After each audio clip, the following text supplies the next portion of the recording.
everybody. Thank you so much for being here today. A lot of you have been to our big summit that we have in the fall. And pre-COVID, a lot of you used to come to the summit we had in the spring, here at JLL even. And, we haven't really done it since. So it's so awesome to do this again and back here in this facility too, which is so beautiful. So I want to just welcome you all and, give you a sense of all the amazing people who are in the room. So a lot of our industry partners that are here, you're in good company and you should meet more people as you walk around later on. But really excited that so many of you could join. And we have about 20 of our companies here as well. Both our newest Passport class to the ones that just launched this spring, as well as a couple others that you'll hear from to showcase some of the partnerships that they have been cultivating over the years. And then finally, our team. So last time I showed this slide, we had almost half the people here, but both the Passport and partnerships team as well as the investment team is here. And I'll go through the agenda just a little bit. First, this is our opening remarks. We'll have the newest Passport class kick off with presentations. We'll go into some of the case study spotlights that I talked about, and then we'll go into mentor meetings. So for those of you who have never done mentor meetings before, this is really fun. You spend one-on-one time with one of the tech companies, listen to their pitches, give feedback. And everyone finds it fun to get out of their day jobs for a minute and hear what's going on, and then we drink. So stick around for that. All right. Before we move on and kick off, I really wanted to just say thank you so much to Scott Brandywine of JLL and give him a few minutes to say hello to us. They're so kind to host us here. I've actually met Scott maybe like in 2015 when we first started doing this. Actually, even earlier than that, maybe 2010 or something. And Sam introduced me. So it's all coming full circle again. And I'm going to hand the mic over to you, Scott, to just share a little bit more about everything. And thank you so much for your partnership. Thanks, Constance. Since you, I just want to make sure if I talk more than a minute, that might delay the cocktail hour to 5:01, and I'm too smart to do that. And so thank you, Constance. It's always great to see you and the rest of the Modern Ventures team, which has certainly grown a lot. Again, I'm Scott Brandwine. I'm with JLL, and we're really happy to be the host of this summit again. I was saying to Sam, it does not look like a mini summit to me, because I go to a lot of these events, and this is an amazing turnout. And so, just to put it in perspective, this is our global headquarters here. We're a Fortune 200 company. We provide real estate services. And more importantly, on that comment, I just want to say I've already spoken to some of the people that are here, some who I recognize, because we've been working with Modern Ventures and the Passport companies, as well as portfolio invested companies, since the Modern Ventures was started. And so I've actually recognized some people here, and I'm looking forward to meeting some new people. But just know we provide real estate advice, strategic planning all across the country, from early stage companies to later stage growth companies, which Modern Ventures is involved in. And what I wanted to do, though, is just make one comment about Constance. It's going to be okay. Well, there's many comments, but I'm only going to make one today because I meant what I said about the half hour, and I think I've already blown it. Is that Constance, I know, obviously does not look like a pioneer. That's clear. But I've known Constance, it goes back 14 years now. I was doing the math. And so we were close. And I met Constance when she started the venture capital arm for, who would think, an old-fashioned, and it's not, because they had the vision to hire Constance. The National Association of Realtors, headquartered here in Chicago, had the vision to hire Constance, recruit her to start a venture capital platform called Second Century Ventures, right? And that's when I met Constance, and Sam met Constance about the same time I did, and we all kind of became business friends. And so when I say Constance doesn't look like a pioneer, trust me, she is. And I'm calling this a factoid because I can't prove it. But I'm quite certain if Constance wasn't the first, she clearly was one of the few people in the country, probably globally, I'm sure, to be the pioneer, to have the vision to understand how important it would be to have a platform like Modern Ventures is built to fund and support and mentor and accelerate companies in the real estate tech industry. So I think we should congratulate. That's an incredible milestone that she should be really proud of. She's too modest to tell anybody that. That's why I did for her. Thank you. Scott, I'll pay you that kickback later on. Thank you so much. That was really nice. Well, I'm fortunate to have Scott as a partner too, because a lot of our companies have benefited too. So something you all should know, as you start to grow into your new spaces. Scott has spent a lot of time with our portfolio companies all across the country, finding new space for them. So Scott's a good guy to call. All right, so we'll kick off the rest of the presentation. As I said, we're going to do a short overview of Modern and some of the things that we're up to, some of the tech and trends that we've been seeing, and showcase a little preview of what you'll see with the Passport Company presentations. You'll hear from the new class, as well as some case study spotlights, and then we'll close it up. So I think you all are in this room because you know this, that we invest in tech companies around real estate finance, insurance, home services, and the last couple of years we added ESG-related technologies. It's funny, ESG started to become all the rage and now is like a dirty word, I guess, in some places. So I guess we're going to change that to sustainability, but you all know what I mean. So we've grown. We've got now 3 core funds. We've got about $500 million under management, almost 140 companies, 25 exit, 8 unicorns. That means companies that have reached $1 billion or more in value, and 4 IPOs with another pending. So we've been pretty busy over the years. I think most of you know our platform, but it's worth talking about. At the top, we are a venture fund, so we generally invest in companies $2 to $20 million in revenue. These are early companies, but still are able to perform services for companies like JLL. Many of you in the room, they're big enough to be able to scale, and that's the companies you'll see here today qualify for that as well. Over the years, we've built this network of about 700 executives and corporates. So people like a lot of you guys in the room who are looking for tech to create a competitive advantage.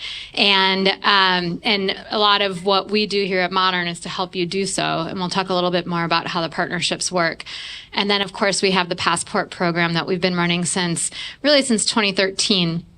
And this is where we bring about 20 or so new companies in each year, 2 to 3 times a year, classes of 10.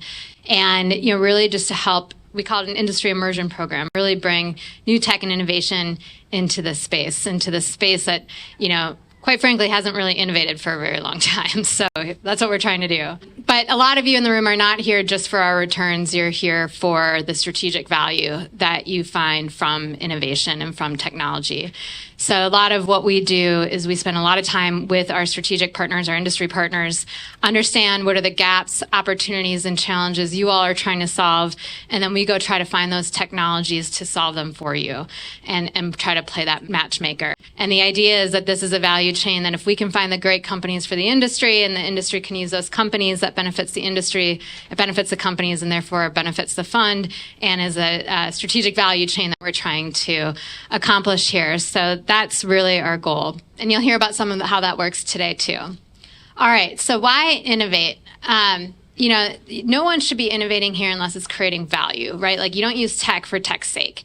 So how can value be created? Obviously, it's through something like increasing revenue, decreasing OpEx, or building a world-class brand. And this is the only reason why you should be considering different technologies, whether you're using them as a customer or buying or investing in them. We're going to talk about a few of these trends today that are contributing to one of those 3 things. So the ones we'll talk about today are artificial intelligence, is all the rage, robotics, and sustainability technologies now. But again, unless it's really contributing to your bottom line, you really shouldn't be using it. Everyone needs to have a business case for why they're engaging in this. So we'll start with the AI technologies and thinking about, really, they can drive top line revenues. They can also decrease OpEx. They can also help you build a world-class brand. And so, some of the things that we're seeing right now, as an example, are all the headlines. How is AI going to affect real estate? Is it going to replace the realtor? Wow, we've been hearing that for about 15 years now. Is it going to, your dream house may have been written by ChatGPT. Banking and finance sectors will drive largest AI investments. AI becoming a component of commercial real estate. Everything, it is all true, all of this. And so, how is it true? I'll give you a few examples of some of the companies we have that you'll see later today. Of a lot of what we're seeing is AI being integrated in tools we already use, right? So it's not necessarily replacing and becoming totally new, but it's actually going to enhance things that we do today. So this is an example of a company called Addressable, which you'll hear from later. And they are a lead generation platform. And, what ChatGPT is doing within their product, if I'm a real estate agent, for example, I can say I want to write a campaign on behalf of a married couple in the city targeting potential sellers.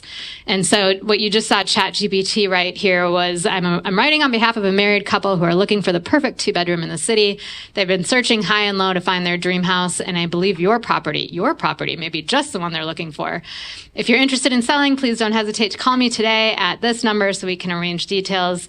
Thanks for reading and look forward to talking to you. So, this is a campaign which we can say, we can target certain zip codes. It can go out, it can come back, and all the while ChatGPT can also be targeting the most likely for this married couple of a home that they might want to live in. So it'll help. It's not replacing the realtor, it's helping the realtor be more efficient in this case. We have a company called MoveEasy, and MoveEasy is really helping build the world-class brands through relationships. It helps using both a human but also an intelligent concierge, helping to do everything from a homeowner or doing the lease up, solving for design, getting your security, getting your insurance, all the meanwhile branded by your property or branded by your brokerage. And so when the person is ready to move out or the person is ready to engage in looking at other options with their home, they never lose track of the brand of the apartment building or the brand of the realtor. So really a good way of keeping that customer experience and the brand alive. All right, how else are we seeing AI being used in real estate? So this is a company you'll hear from later called TestFit. And so what they'll do is use AI to help you optimize a site plan. So whether you want to build a garden-style apartment, a new commercial real estate building, or a high-rise, they will optimize for the units and the site design, all using AI. And last but not least on this trend, you'll hear from AuditMate. Believe it or not, they're using AI to optimize efficiencies of your elevators and help save money that way. Other things, everything from listing descriptions to lead gen, virtual staging, writing contracts, disseminating contracts, property management. You're going to see a lot of AI entering our space in the near term. All right, well, what happens if you add robotics to AI? Some other cool stuff happens. So, for example, we're going to hear from Telos later on. So they have, I think we even have the robot here, but they're going to help you to, oh, there it is. So they're going to replace, sort of the hours that the staff uses on cleaning commercial space so that staff can be put to use in other areas. And one of my favorites, this is also a robot. This is a printer, a 3D printer, and it is building homes. So it's printing concrete. It is printing it using an iPhone. I've actually operated it. And it actually creates these beautiful homes. This was the first 3D printed community was built in Mexico with a charity called New Story to help turn slums into communities. So creating dignified homes there. A second community was built in Austin to help get the homeless off the street. So again, dignified housing that anyone would really want to live in. It's really beautiful homes. They started building luxury homes. This is called House Zero, also in Austin.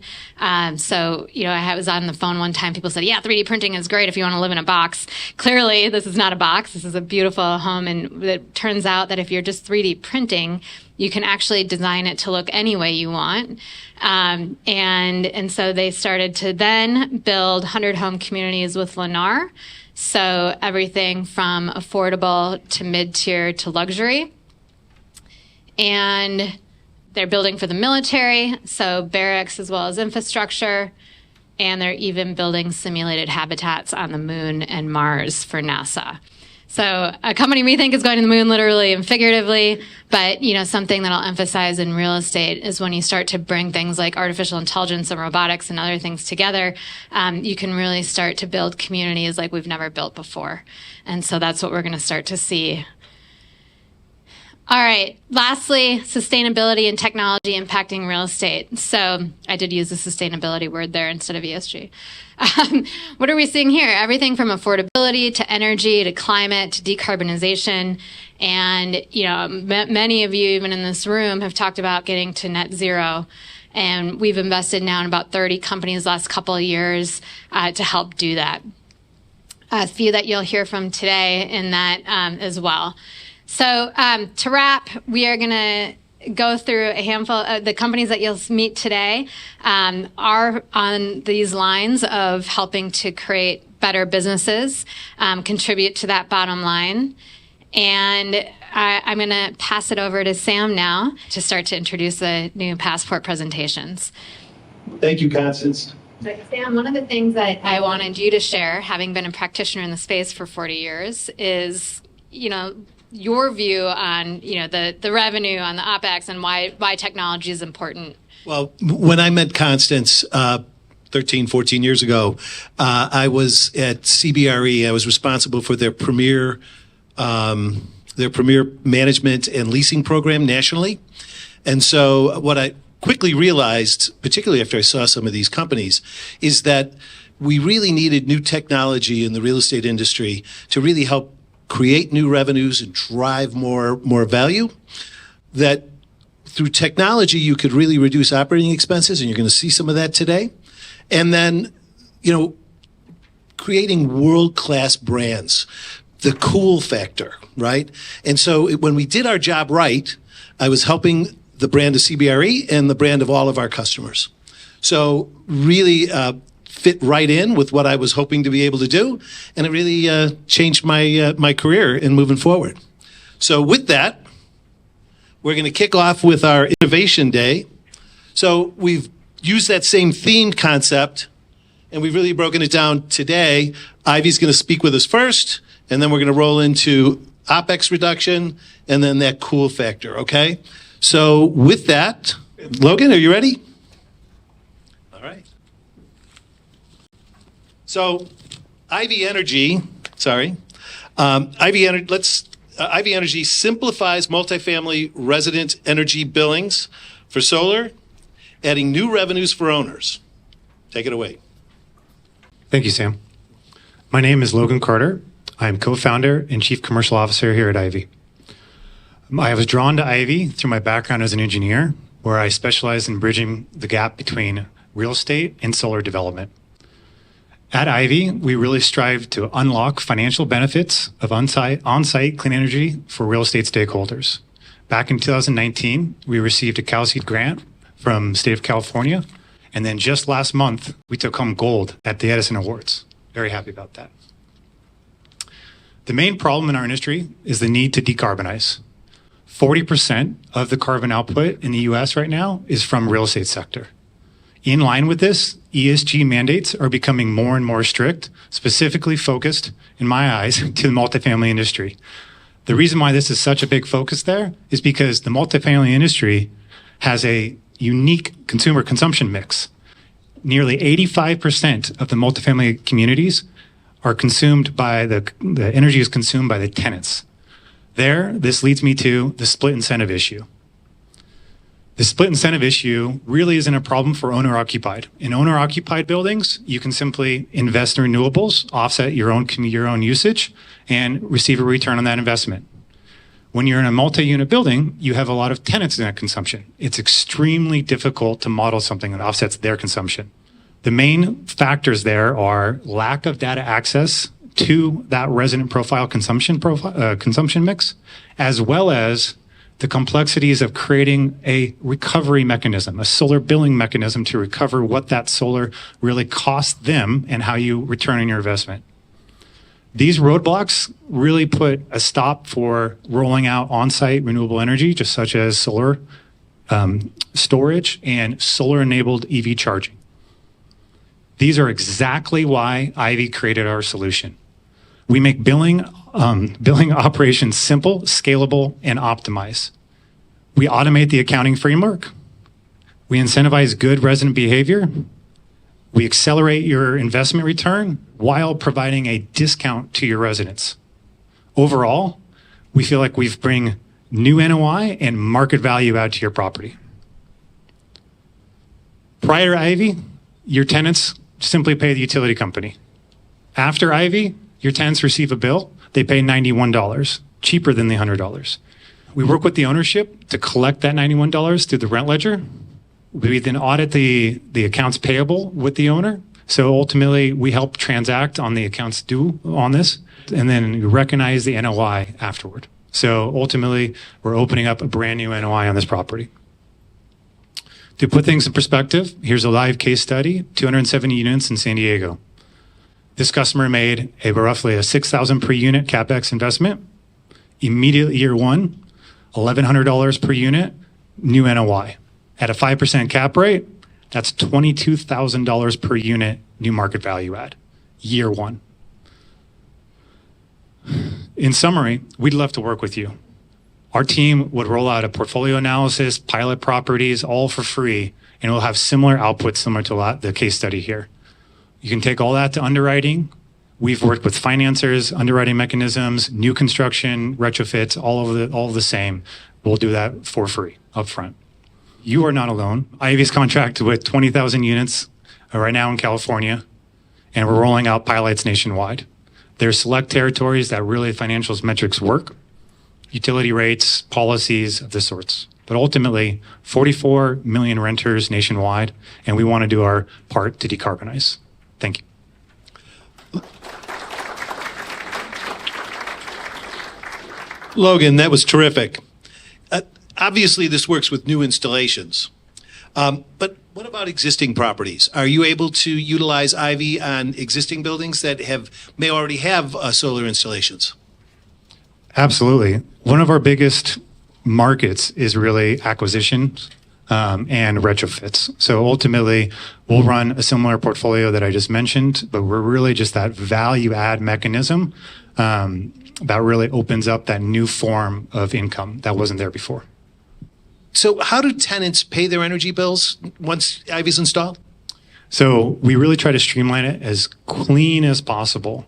We try to make it as easy for the residents to pay. So however they pay rent, typically a payment management system. So what we'll do is we'll actually API directly with the rent ledger. So it won't be any challenge to you. It'll show up on the rent ledger, and the resident now looks in the rent. When they log in, they just transact and pay that $91. Fantastic, Logan. Thank you so much. All right. Since we're talking about solar energy, I would like to introduce you to Neil, who's going to tell us about SolarCal, the #1 commercial solar marketplace in the U.S. Neil, take it away. Hi, Neil Sharma.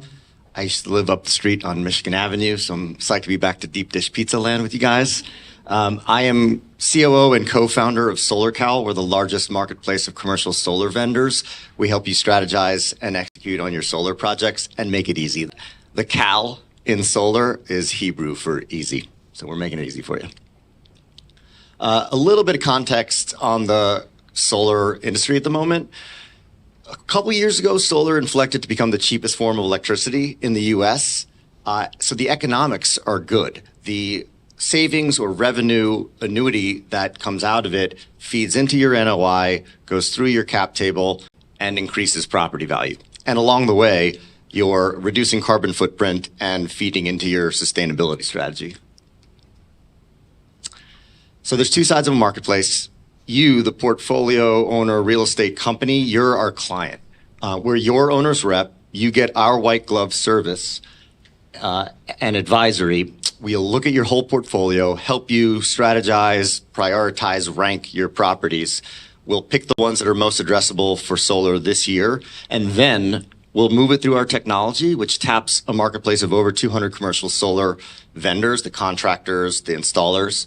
The technology has them compete for your project, so you're getting the best pricing. The marketplace dynamic of tapping the marketplace, distilling down to the right fitting vendors, and then distilling down to the best pricing increases the economics by 30%. So if you're trying to optimize roof lease revenue, we'll get you $130K per year instead of 100. This is a screenshot of one of our various technology platforms. It's probably one of the front end ones. You can put in any location, so whichever location you want within your portfolio, and it'll spit out the typically 3 approaches for solar. The first one, where you own the system, you have to invest. You have to put in this case, $1.5 million, but you're getting a whopping 26% return. That's probably a 4-year payback. Second option, you can lease your roof. Has nothing to do with, you're not investing, and has nothing to do with your electricity load. You're just sending the power back to the grid to the tune of 90K. And then a third option, PPA stands for Power Purchase Agreement. This is another one where you're not investing. A third party invests and charges you a lower electricity rate than you're paying to the tune of 113K. So pick how you want to make money, and we'll help you. This is another screenshot of kind of an early analysis. In this, you can upload your entire portfolio with one button press, and it'll tell you all those stats I just talked about. How much would solar cost? What would be the return? What would be the payback? What would be a roof lease revenue? What would be savings? And what would be your carbon impact? So we've got one of every client type. My favorites to visit are a zoo and a racetrack. But real estate companies are our bread and butter. That's our core competency, because there's multiple properties, and inevitably some portion are going to be addressable immediately. So REITs, real estate private equity funds, multifamily asset management, the audience I'm speaking to, that's typically our client. Intercontinental, I chose that because it's in my hometown currently of Boston.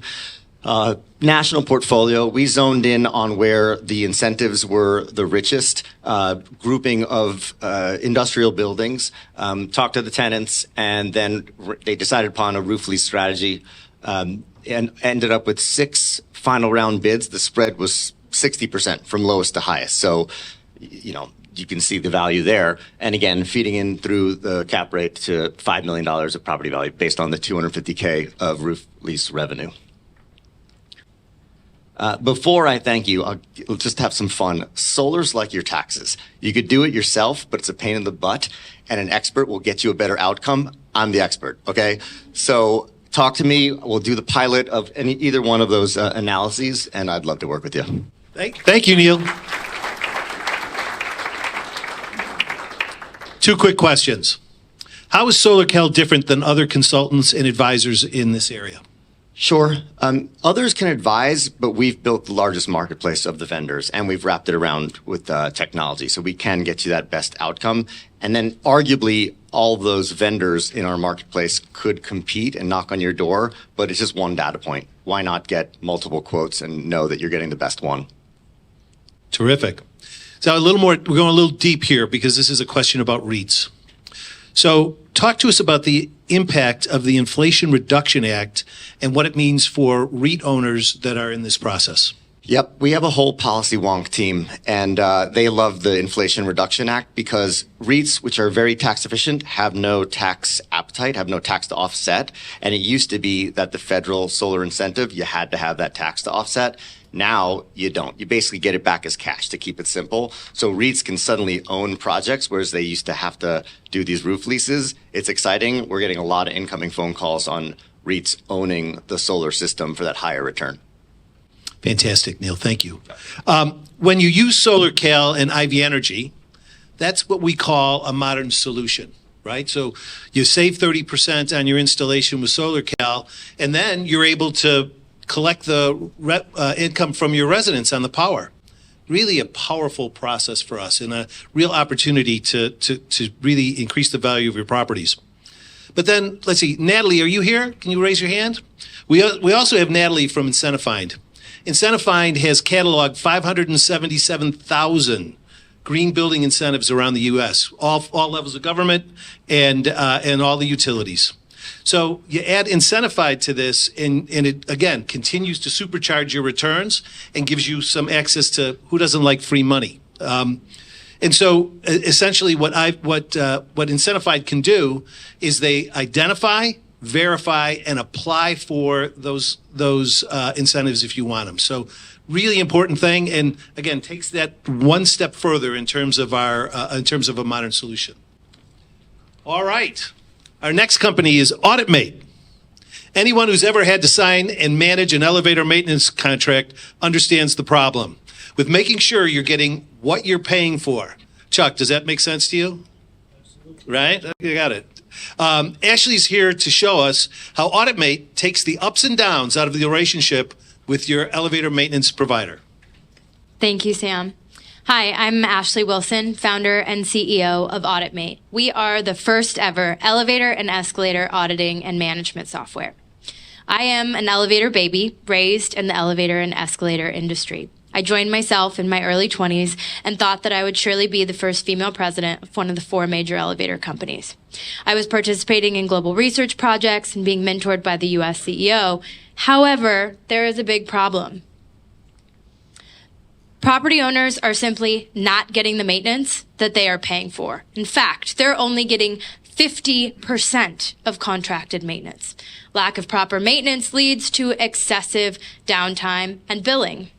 Of that excessive billing, 30% of invoices and proposals are incorrect. With a portfolio of 10,000 elevators and escalators, this is a $25 million loss every year. This is due to vague and confusing contracts that use words like regular, systematic, periodic. What does that even mean?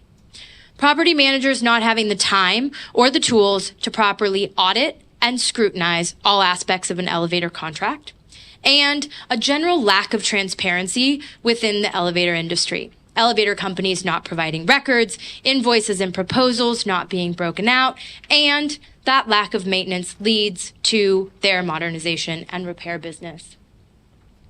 AuditMate is an ecosystem of tech-enabled scope of work and auditing products that radically simplify vendor management and selection. AuditMate has created the only truly enforceable elevator service contract on the market because every contract term has a data point that we track using technology. And when the vendor does not perform, we get you your money back. Those contract terms then become the data points that drive the technology, providing property managers and owners insights and recommendations to manage their vendor. So how does it work? All records are received from the elevator vendor via API, online portal, or paper records. Those records are then audited on over 400 data points: maintenance, invoices, breakdowns, invoices, and proposals. We then send all of the information and recommendations needed to the property manager to make an informed decision. Once a decision is made, we then carry out that decision for the property manager. Maintenance isn't performed, we follow up with the vendor. An invoice or proposal needs negotiating, AuditMate gets that done. Essentially, we speak elevator, but we work for you. Let's go through an example of an unexpected invoice. First, your maintenance contract is digitized, and then AuditMate is the first to receive all invoices and proposals. As you can see here, the invoice labor rate is higher than the labor rate allowed in the contract. The property manager and the vendor can see this audit in the portal. Next steps are easy. The vendor is provided exact instructions to correct the invoice and upload the revised invoice to the portal. This saves the property manager time and the building owner money. Here's a case study from one of the largest asset management companies. We did a case study on 261 elevators across 19 buildings. We increased maintenance by 29% while also decreasing maintenance costs by 23%. This client saved $2.4 million over 2 years by increasing their maintenance, reducing invoice and proposal spend, and collecting damages on maintenance not performed. So, building owners are receiving 50% of what they're paying for. This includes hospitals and property owners that are using a traditional consultant. Because of this, we offer a 12-month portfolio audit so you can see the value that you are currently receiving. This includes a scope of work analysis and a 12-month historical review so we can see where your contract can be optimized and savings can be realized. AuditMate is fundamentally disrupting a complacent industry. We put the power back in building owners' hands. Thank you.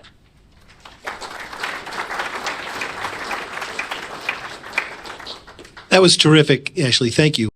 How is AuditMate different than a traditional elevator consultant? Can you dig into that a little with us? Yeah, so traditional elevator consultants are, one, expensive, and their advice isn't timely. So they come in at certain life events, RFPs, or once you already have significant problems, or they're coming out and they're doing site visits which are really, really costly. AuditMate manages 24/7, 365. Every single maintenance visit breakdown is scrutinized, and we're addressing it right at the time that it needs to be. So we're preventing problems instead of dealing with them after the case. Terrific. Ashley, you save owners 25% on elevator maintenance. Do you take a percentage of that savings as part of your fee? Absolutely not. A part of that reduction is we need to increase maintenance and also decrease costs. So we're not just looking for savings, we're also looking for tenant satisfaction, extending the life of your equipment, and preventing problems. So we save 25%, but we're increasing maintenance by 30% as well. Thank you. I just wish that AuditMate was a thing when I was selling when I was signing elevator contracts. I would have slept a lot better knowing that I had that kind of level of protection. So thank you very much. Our next company is SmartRoof. SmartRoof uses drones and AI to reimagine roofing. Nathan, take it away. Hey guys, my name is Nathan. I'm the founder and CEO of SmartRoof. So we are using drones and AI to actually reimagine roofing as opposed to humans having to use ladders and climb up on the roof. So for some context, guys, roof issues are actually the most common and costly problem when owning real estate, right? They're a common occurrence. They happen 42% of the time. They're very costly. They can be anywhere from tens of thousands upwards of hundreds of thousands of dollars. And they're also a ticking time bomb, right? So you as a real estate owner, a real estate manager, real estate broker, you really don't have any visibility as to what's happening with the roof. And so what we actually allow you to go do is figure out how many years do you have left? What's the current condition of the property? And that really allows you to go ahead and make educated decisions, reduce your OPEX, and overall provide a better experience. So out of curiosity, show of hands, who here has worked with a roofer in the past? Okay, so about half of the group, right? So as you guys are all probably aware, it's a very analog, fragmented, and offline experience. You have to deal with some slimy salesperson who wants to go and sell your roof. You have no idea if what they're showing you is true. Everything is in person. They're climbing up on your roof. There's a lot of liability issues. And a lot of times the customer service is awful, right? And so we saw these problems firsthand across both commercial and residential customers. And so we said, you know what? We have to go ahead and fix it. And so that's what SmartRoof is doing. So SmartRoof streamlines roofing in 3 easy steps. So you're able to go ahead and book an AI-powered drone inspection through our platform, or just by asking me. We'll go ahead and send out a drone to your property, do a scan of the entire home. We go ahead and store all those data insights on the SmartRoof platform. We are happy to go ahead and review those results virtually as well. In the event you need a roof repair or replacement, we also have a national marketplace which allows us to go ahead and do the roofing work for the cheapest price possible. And so that's what we're doing to go ahead and reinvent this industry. So for some context, guys, you as property owners, you get access to this roof dashboard. There's a no-contact drone inspection. No one has to be on site. You get on-demand roof genius to go and help you, and proprietary insights using AI and data science for your property specifically.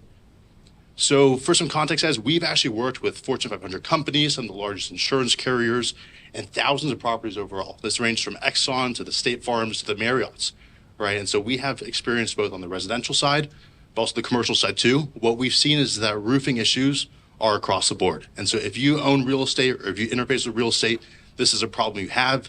If you guys are looking to go solar in the future, you will also need to make sure your roof is in good condition too, as it is a prerequisite. So there's a lot of reasons why getting a scan, having this data is very valuable for you as a owner or operator.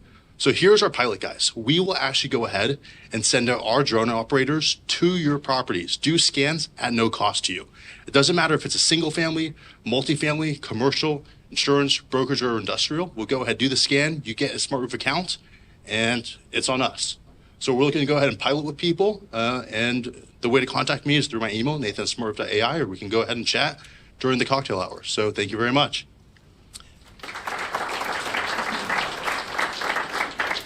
That was great, Nathan. Thank you.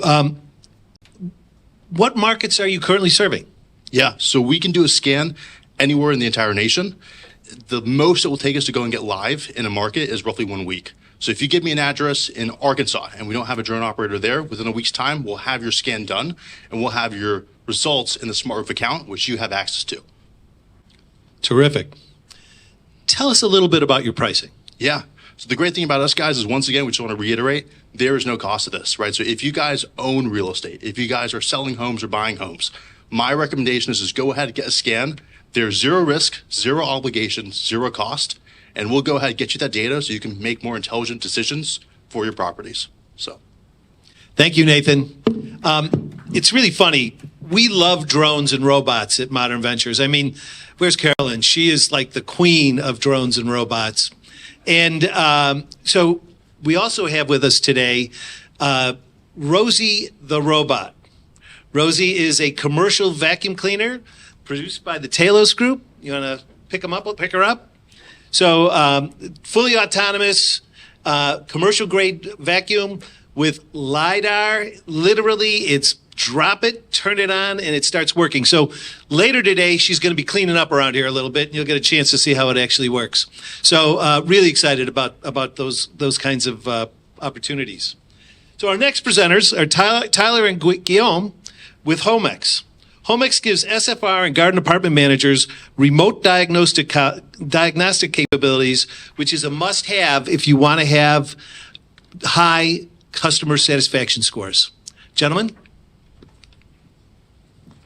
Thank you very much, Simon. Good job on the pronunciation of my name. Well done. Good afternoon, everyone. Great to be here with all of you today. And thank you to the Modern team for putting together such a great event. Thrilled to be here today with my colleague, Tyler Parsons, Chief Growth Officer at Homex, and I'm the President at Homex. Let me start by saying that we feel your pain. Keeping residents happy while efficiently maintaining properties is harder than ever. Higher resident expectations, a skilled labor shortage, and inefficient processes all together lead to vacancies, and when a maintenance issue arises, costly damages and oftentimes unnecessary truck rolls.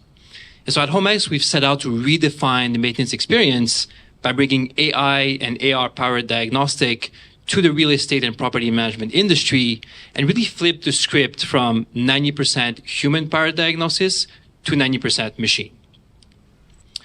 So on the one hand, customers want faster response times and increased remote service options. On the other, service organizations see great value and potential in serving customers remotely. So the ability to visually engage, see what residents see, and diagnose issues remotely is no longer a nice to have, but rather a must have for those service organizations to satisfy customer demands and compete in today's marketplace. As you know, remote diagnosis has already revolutionized other industries. You can think about healthcare with telemedicine, and home services, home maintenance is next, and we're leading the charge at Homex. So we're very much focused on creating B2B remote diagnostic solutions purpose-built for home maintenance. And what makes our solutions unique is the combination of AR-enabled visual assistance, AI-powered intelligent diagnostics, and access to expert labor. In addition, by leveraging the latest AI and ML technologies, including generative AI and computer vision, combined with our proprietary knowledge graph, we're going to be able to automate the diagnostic process, deliver accountable and explainable outcomes, and empower users with varying degrees of domain expertise, whether it's a customer support agent, a technician, a property manager, and eventually residents themselves, to diagnose home issues efficiently. So if you look at a very high-level workflow or process, traditionally when a resident encounters a maintenance issue, They'll submit a service request. A technician will be dispatched once to diagnose and at least a second time to ultimately resolve the issue. Now, that could be a lengthy and costly process and a poor resident experience. However, by leveraging our solution, whether it's our client support personnel or HomeX expert techs on our client's behalf, they can easily and quickly engage with the resident via a video call, gather key information, diagnose, in some cases, help resolve the issue remotely. But to the extent an in-home visit is required, that upfront diagnosis will ensure the right tech with the right parts and tools is dispatched, and the issue can be resolved efficiently. Let's dive deeper on key features underpinning our AI and AR-powered remote diagnostic solutions. Highlights include web-based two-way video without the need to download an app, image capture and markup, manual retrieval, the ability to access our supply of HomeX expert techs to perform remote diagnosis on your behalf as needed, and the infusion of AI-guided diagnosis over time. Again, our mission is to flip the script from 90% human-powered diagnosis to 90% machine. So, why should you partner with HomeX for remote diagnosis? Let's look at a quick case study based on our experience with a leading single-family rental owner-operator with about 20,000 homes under management. First off, residents love the experience, with about 9 out of 10 likely to recommend to friends and family. Next, about 15% of work orders were resolved remotely, reducing cycle time by about 10 days for more routine issue types. And last but not least, remote diagnosis with HomeX helped to reduce total cost by more than 10%. We would love to deliver similar results to the leading organizations in this room. As such, we've put together an exclusive pilot offer of 2-month software subscription at no cost, as well as a 20% discount on any live service fees. To get started, simply reach out to us, Guillaume or myself. We'll find time for a quick call to align on pilot solution and scope. And we look forward to hearing from you, creating lasting, successful partnerships. Thank you. Thank you, gentlemen. That was great. I just want to dig back in here for a second. Can you tell us a little bit more about the residents and their willingness to DIY this with HomeX?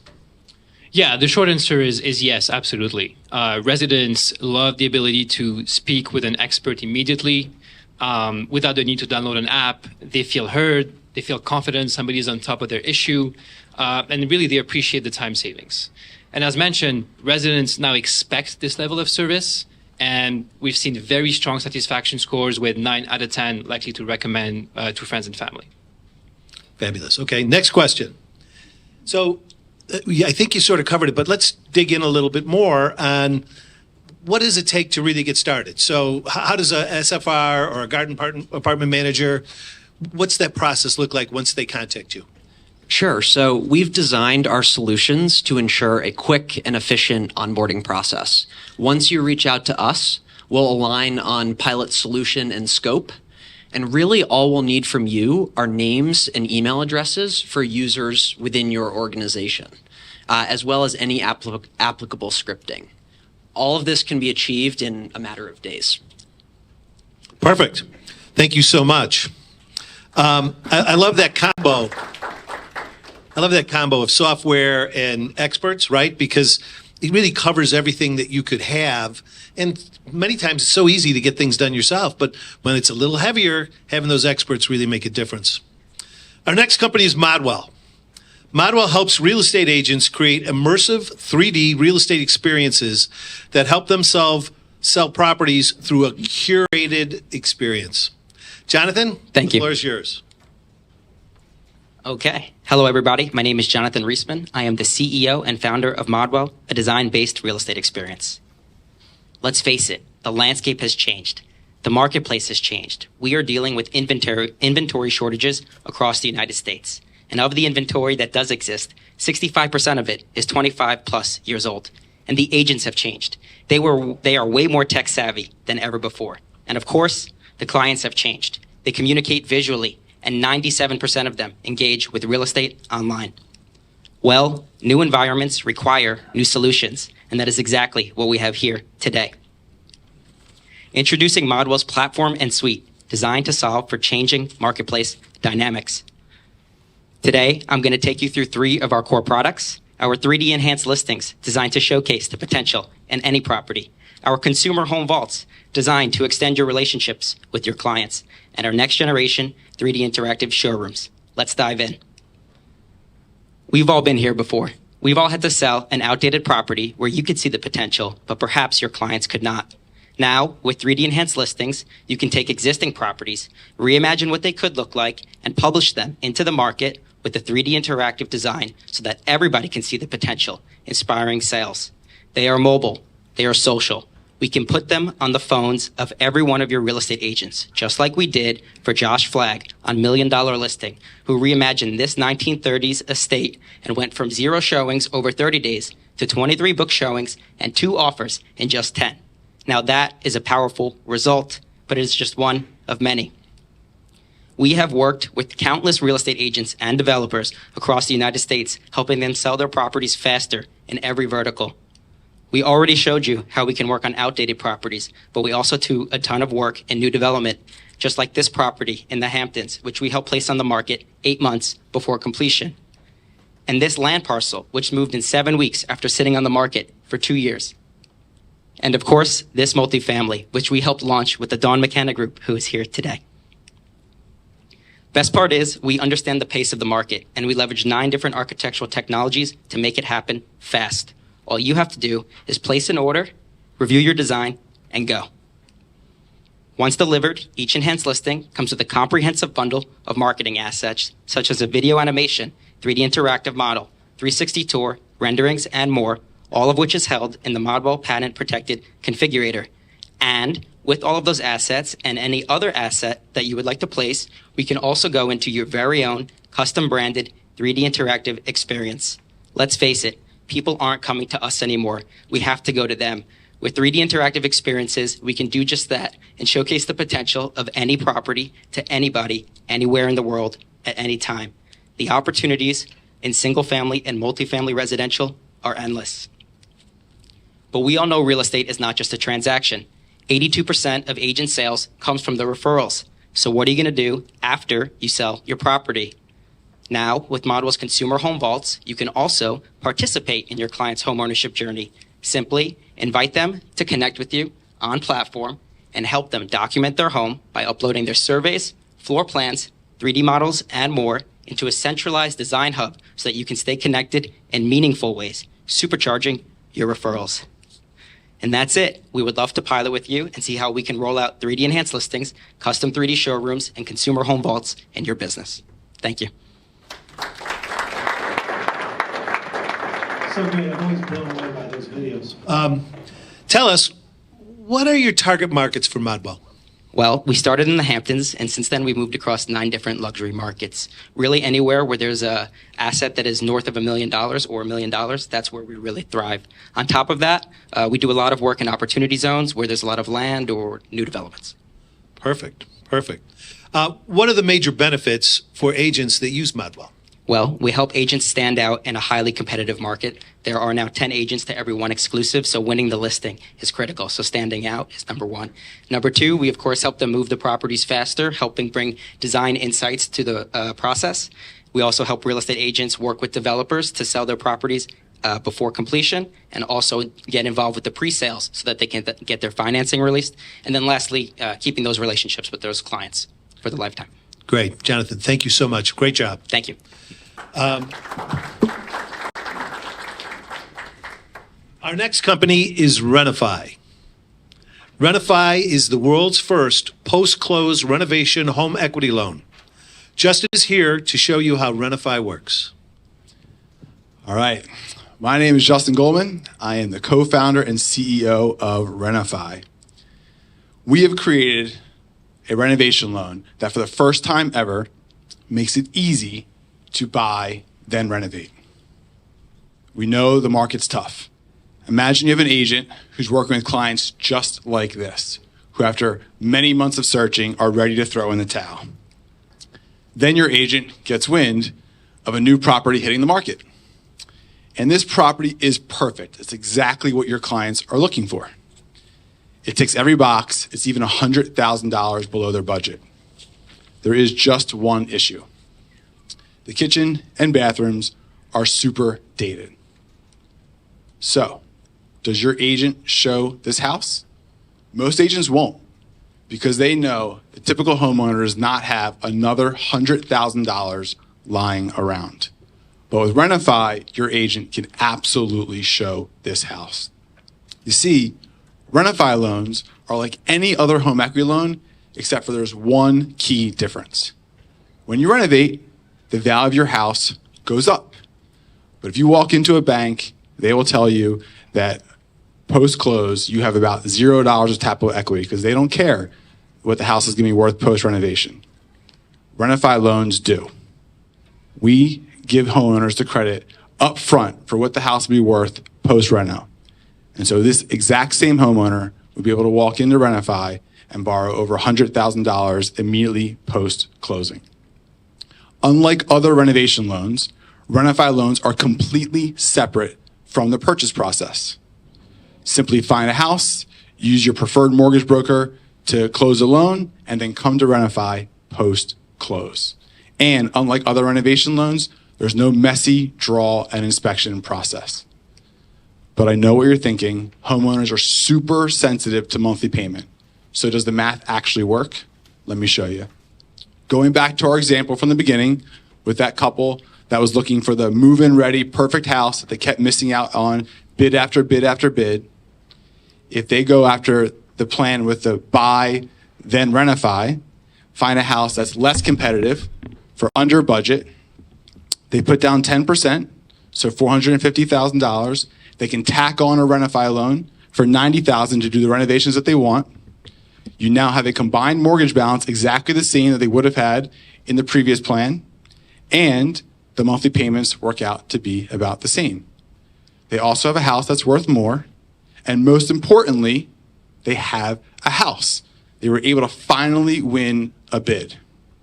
Renify is changing the game for buy-side agents, enabling them to expand potential inventory, and listing agents, enabling them to sell dated homes faster. But Renify is not a lender.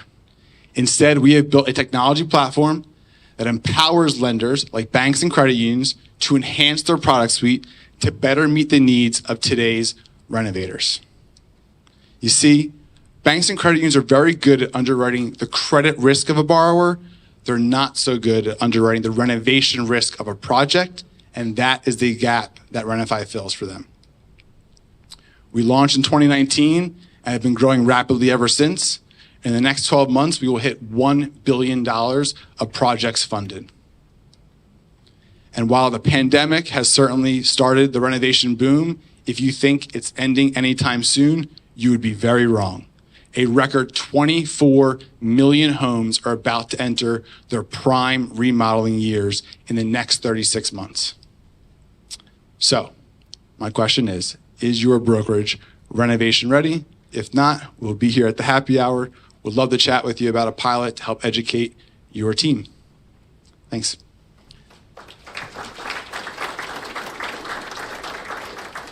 Thank you, Justin. Really great. Couple of questions. Do brokerages need a mortgage arm to work with you? And can you work directly with agents regardless of the brokerage? That is one key thing. Renify loans are post-closed. So if your brokerage has a mortgage arm, that's great. We're happy to work with them. But if not, your agent can bring any one of their preferred mortgage vendors to the closing, close with them, and then come to Renify post. We will have a wholesale program coming out late this year or early next, where if you do have a mortgage arm, you will be able to originate these loans yourself and actually earn revenue. Thank you. Let's talk about that fix and stay strategy. Can you dig a little deeper with us? Yeah, so those in the real estate space are probably very familiar with companies like Curbio and other companies like that help you fix up a house before you sell it to increase the sale price. you can think of Renify as essentially the complete opposite. We really only work with homeowners who are planning on staying into their house for the long term. So if Curbio is fix and flip, you can think of Renify as fix and stay. Thank you. Great job. So you can see how companies like Renify and Modwell can work together and create a modern solution, right? And so, again, as we are sourcing companies, we're always looking at opportunities to be able to put companies together and really help people sell homes faster and satisfy more customers. So really terrific. All right, our last presentation, BHR. BHR is a source of truth for residential real estate data. James, it's up to you to close this really strong. I'll do my best. Thank you. Hey everyone, I'm James Rogers, co-founder and CEO of BHR, your source of truth for residential real estate data. Here's the problem. Accessing real estate data is difficult. When you're diligencing a transaction, you're probably going to 5, 10, even more disparate data sources and trying to piece them together. They're expensive. Many of those data sources require massive, multi-year enterprise-level contracts to even get started, and it's time-consuming. Those contracts can take months to negotiate, and then each transaction, you're spending hours finding that data on each transaction. Here's some examples that we've experienced firsthand. We've been building technology for the real estate industry for many years. Many of you have probably experienced finding permits and zoning data. You're standing in line or you're on hold with town hall trying to find that data for a client. Or maybe you or a client are looking for a short-term rental potential property. We're looking at Airbnb, you're going in Verbo, you're building a spreadsheet model to create an opinion of value for that. Or climate risk. Maybe you are fortunate enough to have one of those enterprise-level contracts to evaluate risk data. Or maybe more likely you're going to horrible, archaic government websites to try and piece this together. This costs companies billions of dollars every year. That's painful, right? Now imagine if instead accessing all of the information about any property in the country were as simple as typing in its address. That's a real report. It is the most comprehensive, current, and accurate data for any property in the United States, and it is live now for every property. Let me show you what it looks like. So we start out with many different valuations of the property. We'll show you all of the permits that have ever been pulled, how the property is zoned, what's allowed, what's not, climate risk based on hazard type, flood details, average weather at the property, environmental details like Superfund sites nearby, short-term rental potential, financial information like liens, loans, transaction history, is it in an HOA, nearby schools, neighborhood scores, building and site characteristics, a market snapshot, and much, much more. So you might ask how we've done this for every property in the country, because there is a lot of data in these reports. And so we've partnered with well over 20 best-in-class providers across the industry who have trusted us with their data to consolidate it and make it available to all of you in real time. So just having the data, though, is nowhere near as powerful as understanding what to do with it. So imagine if any time that you or anyone that you worked with had any question about that property, all you had to do was ask your AI real estate co-pilot. That's Aiden, and it is included in every real report. Here it is answering the question, what is the annual short-term rental potential of this property? We'll think for a second or two and then come up with a narrative form answer to that question based on the tens of thousands of data points that we ingest and provide to it. It's really magical every time you use it. You can ask it for pros and cons of a property. You can even ask it to write a listing description if you're interested in that.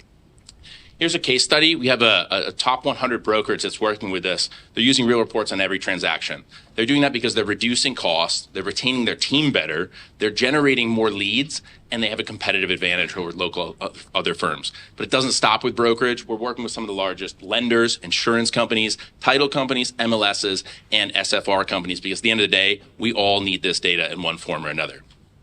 There are a lot of different ways that you can use this. We have firms that are using it for research and diligence internally when they're evaluating a transaction. Website integrations, you can generate more leads. Client engagement by providing real reports to your existing client base, or product enrichment. We provide an API version of this data as well if you'd like to add it into your own systems.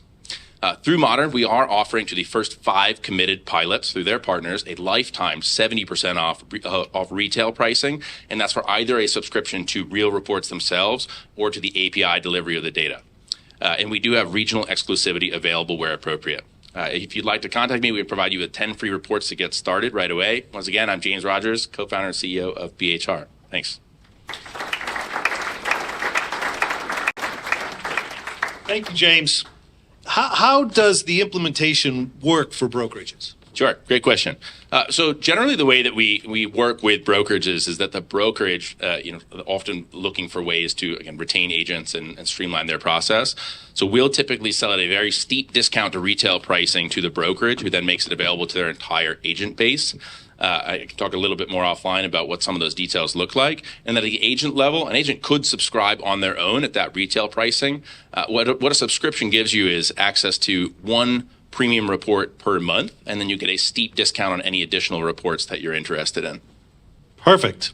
And where are you trying to insert BHR in the home sale journey? Sure. Thanks, Sam. So part of the beauty of our structure is that we have a tiered report as well. So when you subscribe, you have unlimited access to a free tier of reports. So let's say that you've got someone very, very early in the transaction. You can find out, is there a Superfund site in the backyard? So you can eliminate that. Again, you have access to unlimited free reports when you're a subscriber. Those paid reports, we typically see people a little bit further along in the process. Somebody's diligencing an offer, or maybe you're a lender or an insurance company who's evaluating whether or not you should underwrite a policy or a mortgage. So that's when people are pulling that premium report, because that has comprehensive data. That's really where you dig in and answer any question about the property. Fantastic. Thank you so much. Thanks, Sam. All right. That concludes the innovation portion of our program today. I hope that we challenged you. I hope that you all saw things that you're going to want to take back and use. You heard AI, you heard sustainability, you heard operating expense reductions and ways to increase revenue. That's what we're all about. That's what these companies are doing. And one more round of applause. I think they did a terrific job. So thank you. All right. I'd like to introduce my partner, Paige Pitcher, and she's going to go through some presentations, partnership, and some case study presentations. Thank you. Okay. So you've heard from our portfolio companies, and up next, you're going to hear from some of our partnerships. We really prize both relationships on both sides of the table, but really this is about how the tech comes to life. On the partnerships team here at Modern, which is also the Passport team, our mantra is customers for companies, because every day some founder, maybe in this room, wakes up trying to solve a problem for you that knows and feels your pain because they lived through it. Or if they found a way to solve it. So our job is to be able to be bilingual, to speak both corporate real estate speak as well as early stage company and technology. So coming from the industry, our partnerships team has spent decades and decades on development, on property services, on tech and consulting, and we try to bring that to bear to our partnership network. We have over 175 partners in our extended network, and they represent a staggering $3.5 trillion in assets under management and just over 5 billion square feet. As the largest asset class on earth, we have a mandate, we have a responsibility to innovate. And those folks in this room here that represent the industry at large are exactly the type of people that are the change we need to see in the industry. From our next three groups of speakers, we're going to hear from both the partner as well as the technology company about how it came to be, what the results really were. These are sort of live case studies and panels that we're going to go through with each one of our partners. And so I'd like to ask Jeff from Airwave and Sean from Brookfield come up and take a seat in the red stools here. Your mics are on the table here. And we're going to go through some live questions so that you guys can see how the value is derived, how these partnerships come to play, and really hear it from the people that have found the ROI themselves. Okay, so Sean, I wondered if you'd kick us off with a little bit of a descriptor about the project we're going to talk about today, which is Bankside. It is enormous in scale. So tell us a little bit about what the project is. Yes, it is a very large project. So it's in the Mott Haven neighborhood of the Bronx. It's right along the river. It's right between 3rd Street. And we took a plot of land that was for coal processing, for automotive repair, really a useless piece of land. And we built a just shy of $1 billion multifamily building. It's been going on for about 3 years. We've opened the first set of towers on the north side. So there's about 1,350 units in total. 30% is affordable, and we are very proud of it. 7 different towers. It's a really great project. So if you're ever along the river in the Bronx area, you will see it. It's very large. It's very apparent that it's there, and we partner with Airwave to make our connectivity happen at that property. Great segue. So Jeff, what exactly does Airwave do for Bankside and other multifamily owners? Yeah, so we're the digital foundation partner for them, right? So what we're ultimately providing is connectivity across an entire asset. So when you think of 7 high-rise towers, we're that back-end network that makes everything else in the building operate. So whether it is a charging station, their access control, their audio-visual, the internet for the leasing staff, outdoor amenity space internet, and then also internet to the residents, we provide that throughout the entire building. And so we provide one seamless network for them to own and manage. And then we let them resell that internet to the resident with a profit share to them. So we give it to them at a wholesale price. They mark it up to a retail price, still providing a more affordable cost, flat rate fee to that resident, with providing them gigabit synchronous internet up and down throughout the entire building, wherever they go. Our internet is so strong there, actually, it broadcasts halfway across the Hudson River. Because we have that much outdoor space that we're blanketing and covering. Some fun facts about that particular asset is there's 325 feet of Category 6 cable throughout the entire building, which equals about 1,600 access points, 95 network switches across the entire property. So it is a massive undertaking from a physical infrastructure perspective. But we got partnered up early in the process with the general contractor, get brought in, go through the new build. We also, as a company, do retrofits where we come in and we act as the general contractor and do the install from the street all the way through to the unit. So as far as you guys serve both new construction, like this whale of a project, retrofits, but what gap in the market is Airwave filling? We all have our, least favorite telecom providers that are kind of the devil we do know. What gap is Airwave filling? Yeah, I think the first gap is just the connectivity layer. The market as itself was not looking at it from the owner's perspective. It was always the telco companies looking at it of, how do I get the residents' money, right? That's what they wanted, right? So they were using your greatest asset as an owner. The owner's greatest asset is their residents, right? They pay the rent that provides the return on that vehicle. And so they were using that to their advantage. What we did is flip that economic model to provide that asset back to the ownership group, allow them to take part in that revenue that's coming into the property through this wholesale model that really provides that there. So that connectivity gap was the biggest thing that we're solving in the market.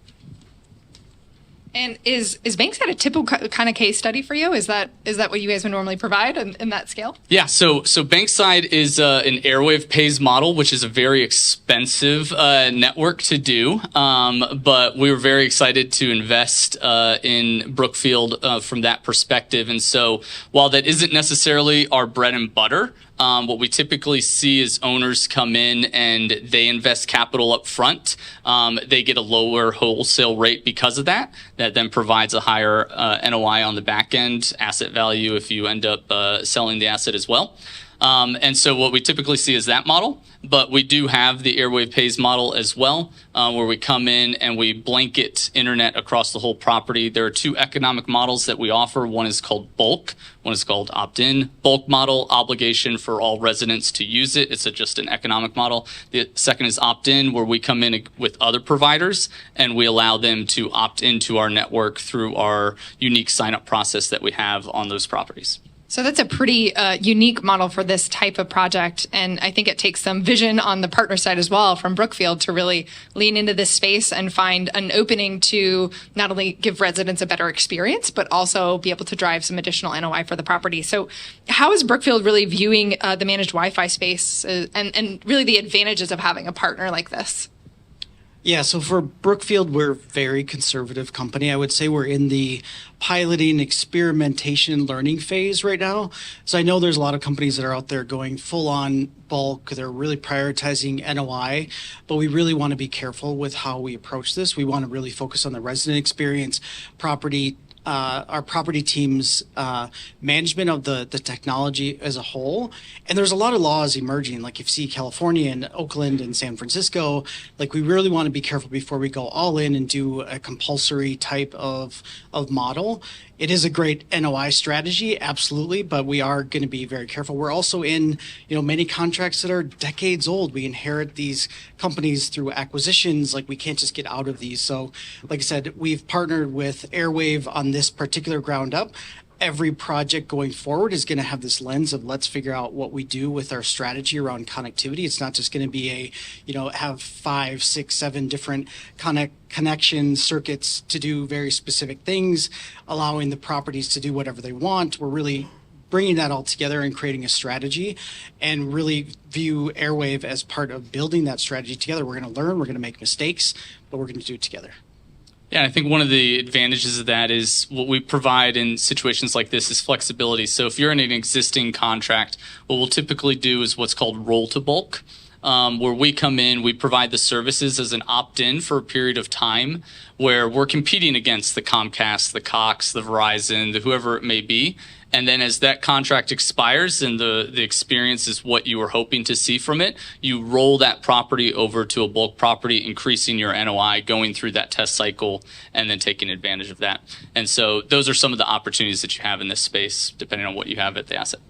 And I think the project itself really embodies what you had said before, which is, I think, Airwave's tagline, which is the digital foundation, that it's everything from the ground up you were able to think about on this project. I'm sure you learned a few things along the way. So what were some of the lessons learned on Bankside that you would either repeat or not repeat? Want to go first? Yeah, we just had a call yesterday specifically on this, just to learn, because we're always trying to learn from our mistakes. One of the things is, you wouldn't think Brookfield, we're technically a startup. We haven't been in the multifamily property management business for very long. We just acquired a business in 2018, which really launched our property management side of the house. We have a very large development team, which we have all kinds of different developments in process. We now are finally getting ahead of the game where we're part of the conversation, the design discussion before shovels go in the ground. Lesson learned at Bankside, there was in isolation developers making decisions. They weren't thinking about the operations. So being part of that conversation from the design perspective from an operator is really key. So we're going to be doing that going forward. And now we have a great partnership. We're correcting a lot of things that were done from in no wrong or reason pointing fingers at all. We're just getting our house in order to be able to make those decisions earlier in the game. So I think that was a big one. There's many more. Yeah, I mean, I think on that one, when you think about your back of house network, it's often the afterthought. Right. And then your vendors are coming in saying, oh, how am I getting connectivity? How am I getting internet? And if that wasn't planned ahead of time, it can lead to a bunch of challenges down the road of untangling it. And so that was one of the big lessons learned that we had, is the proper coordination between development, property management, and us to make sure that back of house network is a focus. They actually complement Brookfield on this because they are taking it so much further advanced than many other customers, right? In let's really use the Airwave network as the digital foundation. We got it. Let's use it. Let's figure out how to make it operate. I think that ubiquitous connectivity that we all expect and demand to be able to work from anywhere these days is a huge market trend that we're seeing across the board here. And so it sounds like Brookfield is interested in sort of leaning in and doing more here and figuring out. So this is something that you see as an industry trend, Sean? Yeah, absolutely. This is a trend that's here to stay. There's a lot of scars from previous employees that are part of the Brookfield culture, saying we've had a bad experience, but now is our time to really look at our strategy. What do we do from high rise, low rise, garden style? What do we do with brownfield? What do we do with development? So we're developing that strategy. That's why I say we're really in that learning experimentation phase, and we'll figure it out. We're doing it slow. We're not going to go very fast. I love it. And this takes, such bravery, and thank you for the candidness of the comments here, because we learn almost as much from our failures as we do our successes. And I think as an industry, it's really important to talk about both so that we can all step up onto really a new platform. So Jeff, when's the best time for a property to really reach out to you? Like if someone has a project in this room, how do they find you, and when is the right time? Yeah. So obviously, before your contract expires, it would be great to be in touch with you, because if your current telco agreement's expiring, it takes about 6 months to do the installation if it's an overbuild. If there's existing cabling, it can be shorter, so there's other things that we've done. But on your retrofit strategy, typically about a year before your expiration dates. Even earlier, if you want to have the option to roll to bulk, then there's some optionality there. On a new build, early as schematic design, right? Because getting involved early, going through what is the ergonomic case study that your property management team has for how the resident experience will be, the earlier we can be involved in those discussions, we can help guide you. Our staff actually came from the ownership world. So for those that don't know me, I actually came from Mill Creek Residential, one of the largest developers and general contractors in the multifamily space. My head of service delivery came from Equity Residential. My head of construction came from LiveCore, right? So we've brought experts from the operating side into the vendor services provider side to give that expertise along the way of lessons we learned back then to how they transport now. We're national.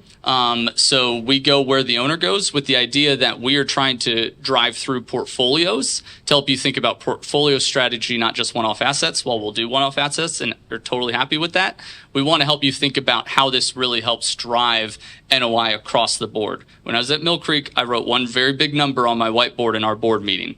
And the CEO said, "What's that?" And I said, "Well, that's the total top line revenue that we can get if we do bulk managed Wi-Fi across our portfolio." He said, "Why hasn't it been done everywhere already?" Right? And so it's those type of conversations that the board wants to be privy to understand what the benefit is here. We could figure out the operational things along the way too, because there's some good advantages to it. Awesome. Well, we'll ask you what that number was during happy hour. And Airwave is interesting because you're able to serve properties that aren't just strictly multifamily residential, branching out into mixed use, into retail and beyond.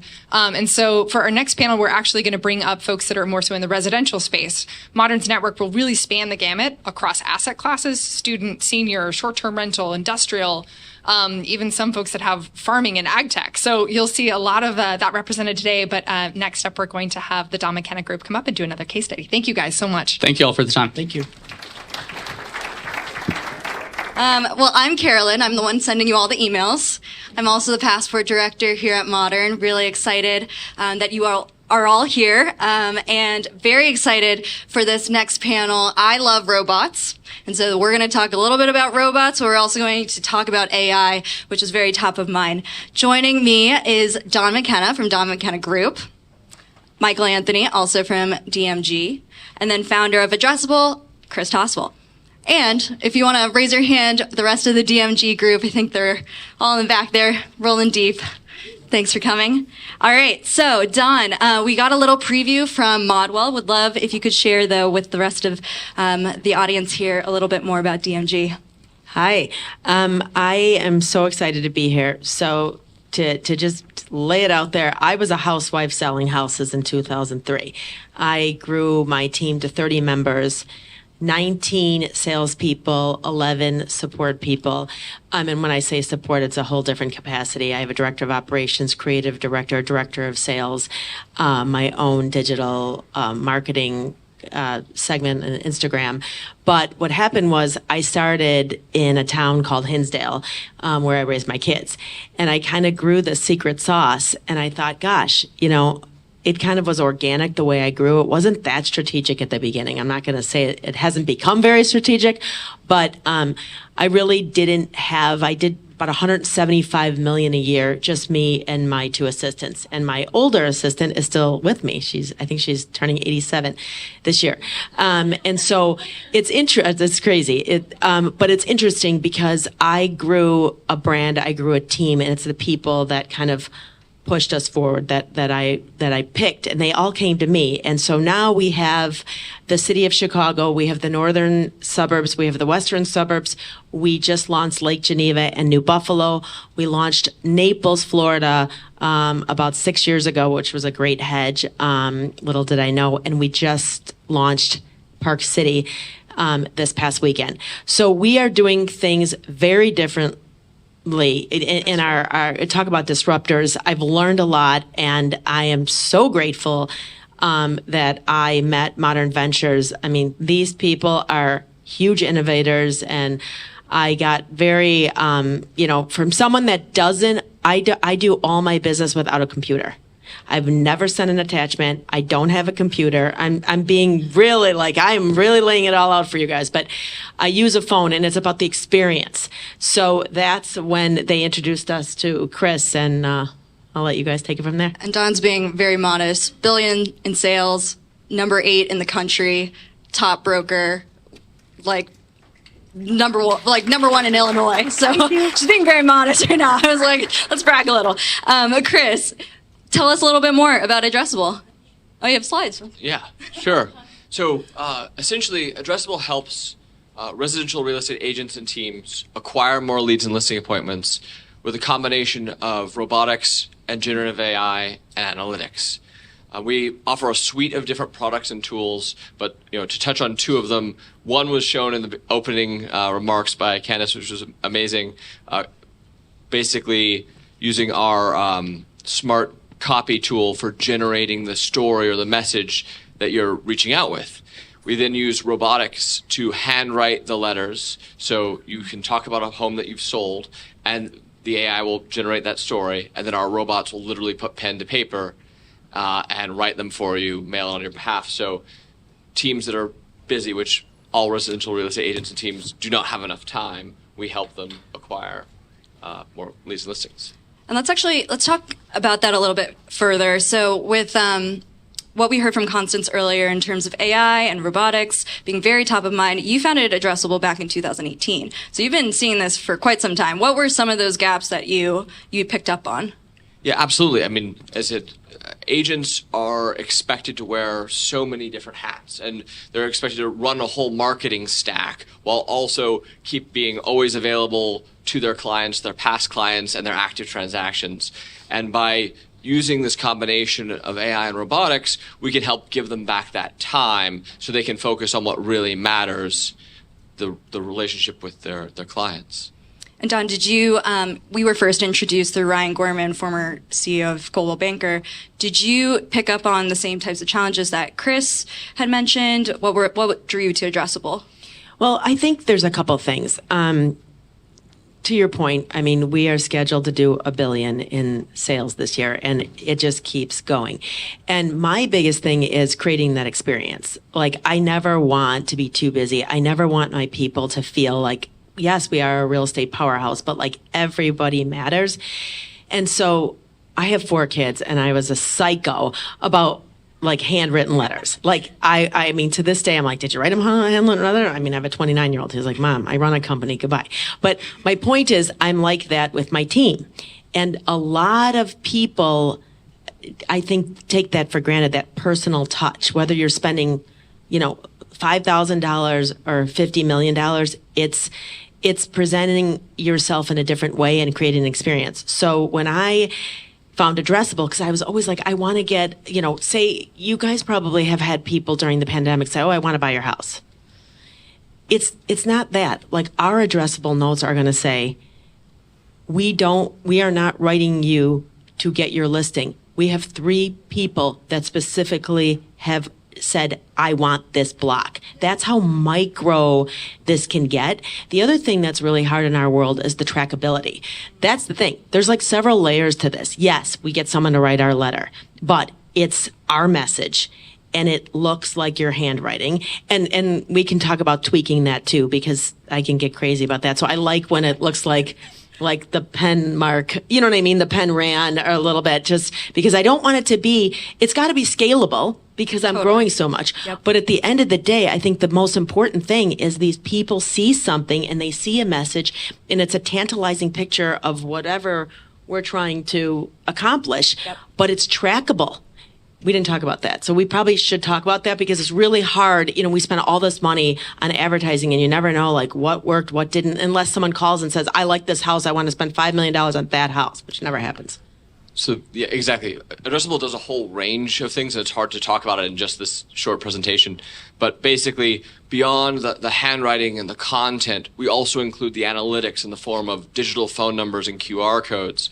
And so when we produce and mail these cards, when a homeowner picks it up and calls the phone number, that's a digital phone number, so we can alert Dawn as to who that homeowner is and what property they own, so you know who you're talking to right before you pick up the phone. So when your phone rings, you know it's a lead and you know it came from Addressable. Similarly, we have a proprietary QR code that we put on the back of our cards, so that when the homeowner scans that QR code, it can go to any landing page or site you'd like, but we know specifically which homeowner scanned that QR code. And so in that way, we can sort of create this complete loop, which both provides great data to the teams, but also feeds back into our generative AI solutions so that it knows what content to continue to create that gets homeowners to pick up the phone and call or scan the QR code.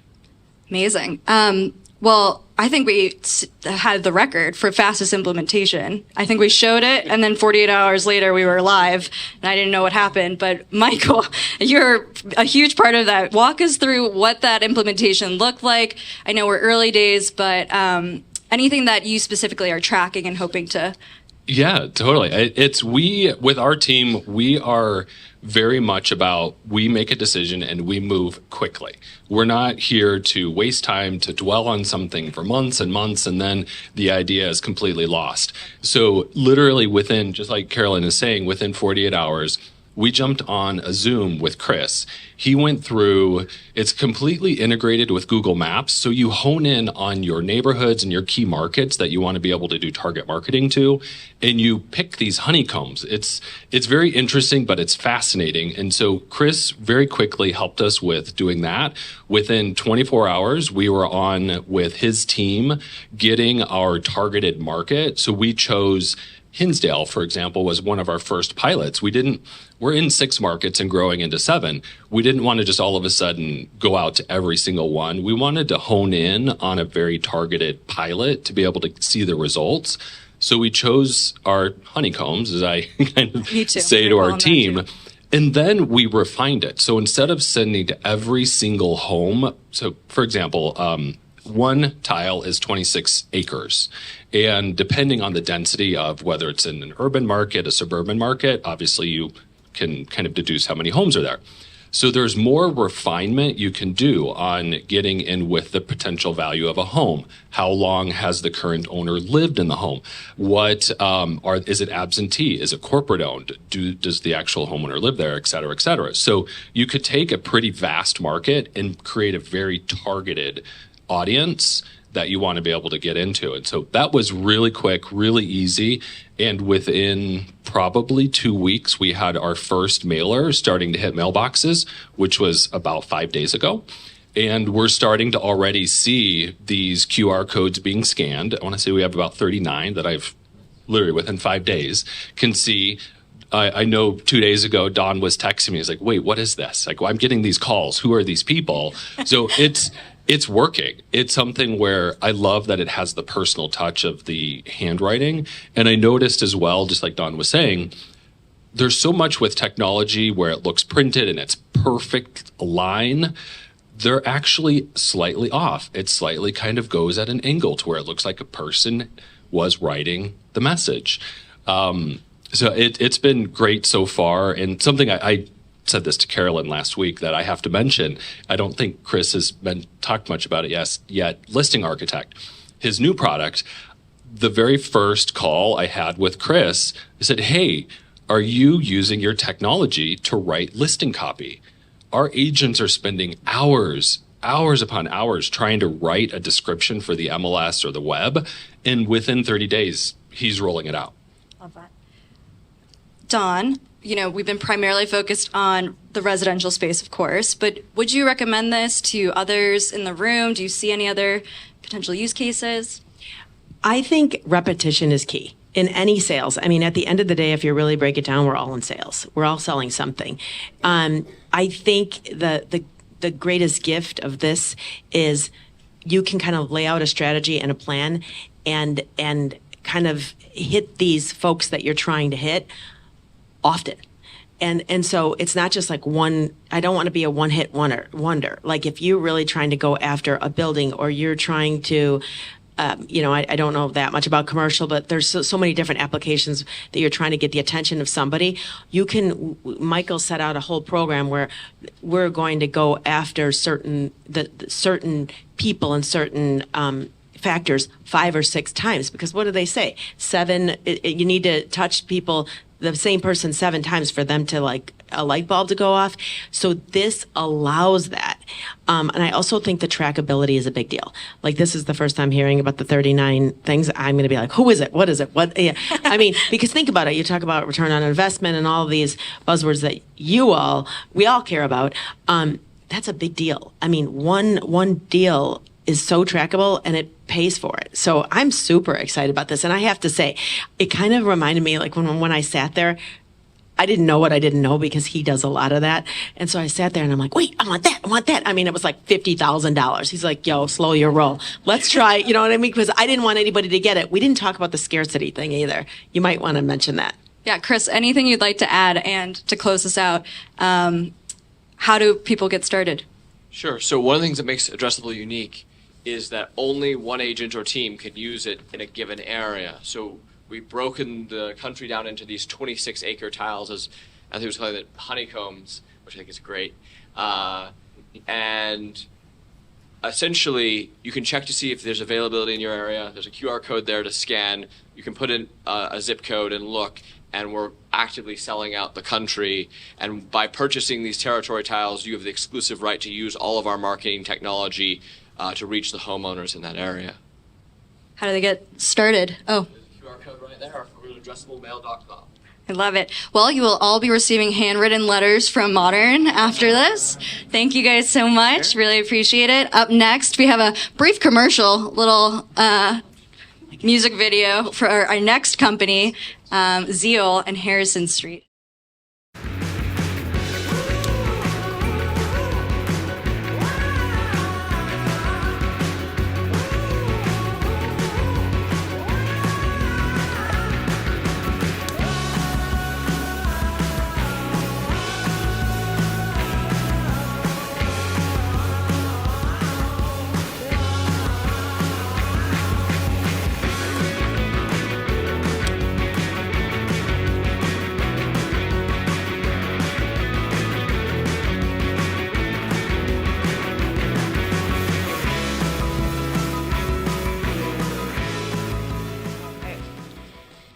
Join me.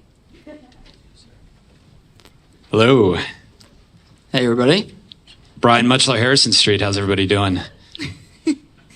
Well, first of all, I could have used Chris for my bat mitzvah letters. I really could have used you back in the day. But hi, everyone. For those that I don't know, I'm Becca. I'm the Director of Partnerships here at Modern. And today I have Eric Roseman, Chief Revenue Officer at Zeal, and Brian Mutchler, Head of Special Situations at Harrison Street. So, to dive in here, Brian, I'm going to start with you. Can you just start us off with, tell us a little bit about Harrison Street, the asset classes that you focus on, company structure, and your position? Yeah, sure. Thanks, Becca. We a little different than a lot of the real estate companies out there. We focus on niche assets, healthcare, education, storage, life science assets. We have about 55 billion of assets under management. Been around since 2005. One of our biggest flagship products is our core fund. So that's about a $15 billion fund with 400 properties, give or take. That we have long-term holds on these properties, and we also have a large sustainability mandate, which is kind of the genesis of our relationship with Zeal. I've worn many hats at Harrison Street over the years. Right, one of the hats I'm wearing now is head of venture and innovation, and trying to roll out awesome companies like what Zeal's doing. Awesome, thank you. And Eric, similarly, tell us a little bit about Zeal. Who are you guys? What are you doing here? Give us the lowdown. Yeah, thank you. So we're a technology-first electric vehicle charging company founded in Venice Beach, California, right by the Snapchat offices. Cool, kind of cool, techie software company on the West Coast. We've expanded nationwide, and we really service consultants around electric vehicle charging for multifamily and commercial uses. So I always say you won't find our chargers on the side of the highway. You won't find us in your Whole Food garage, but you'll find us where you sleep and where you work. And so we work with about 25% of the NMHC top 50 and really try to provide that kind of turnkey EV charging solution, from consulting on the front end through the implementation, the rebate processes, but most importantly, it's a charger that just works. Actually, we had a Times Square billboard that said, EV charging, it just works. Because sadly, that's not the norm. A lot of chargers don't. And so we have a special sauce that solves that. Yeah, and that was actually one of the reasons why we were attracted to Zeal in the first place. We have over 80 operating partners around the country, and a few of them went ahead and installed some chargers that weren't Zeal, and unfortunately a lot of downtime. So that was one of the reasons why we decided it was pretty cool to get involved with a company that has a secret sauce that Zeal has. Yeah. EV charging is obviously not new necessarily, but what do you feel is kind of driving the explosive growth that we're seeing today, and what is the main gap that you're filling at Zeal? And maybe it's that they're not working out there. Yeah, I think like 5-10 years ago, or even if you look in California, it used to be just like a check the box. Hey, we've got EV charging. It's on my website. If you drive electric, wonderful. And tenants never sort of spoke up about it. Now, 2023, all these cars are hitting the market, and it's really the renter demographic. It's the employees that work at your large corporate centers. It's your grandma that just moved into the senior facility. It's your nurses and your doctors. And so it's sort of ubiquitous and it's proliferated. And it went from we've got it, nice to have, to I need to make sure we have enough of these and that they work properly, and people are making purchasing and leasing decisions based off that. So we're actually seeing it drive renter behavior of, hey, I'm choosing this building, all things equal, this building over that one because of EV charging and the brand that's associated in the garage. So really no longer a nice to have, but rather a necessity for people to move into your buildings, it sounds like. Yeah, I mean, we've heard of tenants getting into fights in garages when everyone comes home at 6 p.m. and they go into Randy's building and she's only got 2 chargers. I'm kidding. She always puts 20% in. Like, it used to be the nuance that, like, oh, you drove electric. Okay, yeah, go for it. But now it's becoming a true differentiator of, like, you've got to have enough. You've got to make sure that's a good experience. The same way you wouldn't put one Peloton bike in your gym. Yeah, and I'll say we are one of the larger owners of medical office properties, and doctors especially love driving their EVs. Their patients love driving EVs. And so it has been, in terms of the penetration in our different types of properties, medical has been far and away the early mover, and senior housing as well. As Eric mentioned, when you've got a lot of staff, you have the adult children visiting mom and dad. So it's been a great amenity to be able to tell and to be able to market to our various tenants and residents. Yeah. So part of the value of these panels, in my view, is not just to hear from the companies or from the partners, but rather learn a little bit about the innovation process and how are our partners actually finding these companies and what's kind of igniting it. So Brian, can you tell us a little bit about, how did you come to Zeal? Did you identify EV charging as a gap for you all? Was it, and eventually once you did get to EV charging, why Zeal? Yeah, so I mentioned we have our large core fund that has a sustainability mandate that's frankly been around for a decade. And I'd like to think we're one of the early movers with ESG and anything we can do to kind of drive that process. And, there's a GREVS survey, which is a benchmark that how you benchmark your various funds on the various ESG measures. And one of the things that we thought would be interesting to do is there wasn't really a metric for EV charging and for electrified parking. So what we decided to do is, hey, let's be an early mover and set a goal. 10% of our parking spaces in this product are going to be electrified. And so that goal, along with some of the feedback we were getting from our partners, kind of led us to the Modern Ventures folks, and then they led us to Zeal, fortunately. And it's been a great relationship due to that kind of evolution. Yeah. And once you selected Zeal, what was the implementation process like? What was the onboarding for you all? Simple. Very turnkey. We have, like I mentioned, we probably had 5 or 6 different partners in the pilot. So, senior housing, life science, medical, student housing. So all different types of operators. And to a T, everyone said it was a fantastic experience with the Zeal team from consultation through implementation and now measurement. So they've got a great dashboard. It's been phenomenal. Awesome. And Eric, from your perspective, tell us a little bit more about that process. What does it look like? When should a customer get involved? How do they decide how many chargers to put on their properties? Walk us through the whole process. Yeah, one thing I'll say just from the experience with Brian and Harrison Street is Harrison Street's a robust platform with a lot of different operating partners, right? So joint ventures of different asset classes, and their ability to come up with strategy at the highest level and then bring their operating partners into it, whether it's their life science operator or it's their senior housing operator, and sort of say, this is where we're going, this is how we future-proof, this is how we hit our goals. That's rare. I mean, we don't see a lot of equity partners kind of help set that strategy. Sometimes it's the other way, right? Where the operator is saying to their capital partner, hey, we want to go for this strategy.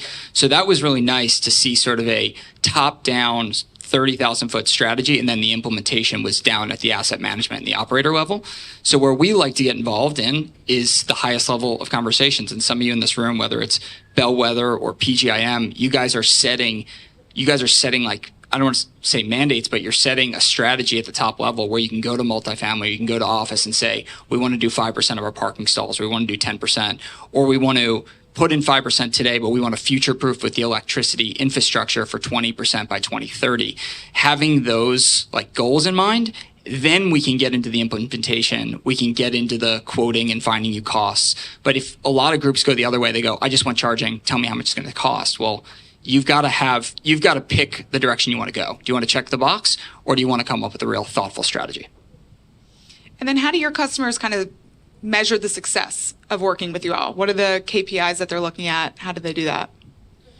Yeah, I mean, I'll say this. You're not going to get rich off EV charging in your building. Like, this will have a break even. It depends where you are. California, you might see a 2-3 year payback. If you're in Chicago, maybe it's 4 or 5 years, maybe 6. Rebates might skew that. So you shouldn't be measuring it based on the ancillary revenue of the chargers. I like to say that's the cherry on top. You should really be measuring the success on what was it like working with the Zeal team or whoever partner you choose. Like, was it painless, or was it like going to the doctor and getting your teeth pulled? And second, are the residents happy? My favorite thing ever is we went to a top owner in America. We put chargers in 5 of their buildings, and they said, okay, we want to expand. Let's talk to the properties. What's the feedback? And the response was, we haven't heard anything. No news is good news. Like, that, sadly, is how you determine success in this space, because there's so many bad experiences because you're dealing with electrical infrastructure. But the nice part about working with Zeal is you cut out the biggest complication, which is the IT issues, because these are smart devices. So just simplicity of install and like the pleasure of working with the team, I would say, is how you should evaluate the experience. So silence is the best metric for happiness. Crickets.